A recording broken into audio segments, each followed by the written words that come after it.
एक बार एक लड़का था जिसके पिता ने एक दिन उससे कहा कि अब वह इतना बड़ा हो गया है कि भेड़ों की देखभाल कर सके। हर दिन वह भेड़ों को घास चरने के लिए ले जाता और उन पर निगरानी रखता। देखते ही देखते भेड़ें बड़े हो गए और उनका ऊन भी घना हो गया था। परंतु वह लड़का दुखी था। वह इन उबाऊ भेड़ों पर नजर नहीं रखना चाहता था, उसे भागना था, जी भर के खेलना था। इसलिए उसने कुछ मजेदार करने का फैसला किया और एक दिन वह चिल्लाने लगा, भेड़िया, भेड़िया। इससे पहले कि भेड़िया किसी भेड़ को खा जाए, उसे भगाने के लिए पूरा गांव पत्थरों के साथ दौड़ता हुआ वहां पहुंचा।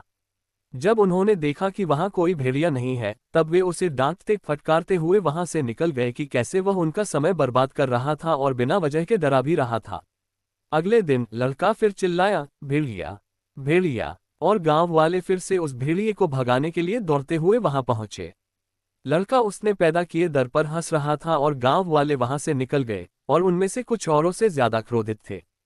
तीसरे दिन जब वह लड़का एक छोटी पहाड़ी पर गया तो उसने अचानक एक भेड़िए को अपनी भेड़ों पर हमला करते देखा।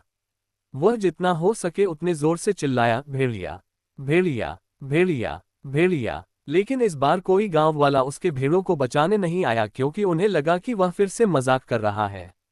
पहले बिना वजह सिर्फ भेड़िया चिल्लाने से उस दिन उसने अपनी 3 भेड़ें खो दी।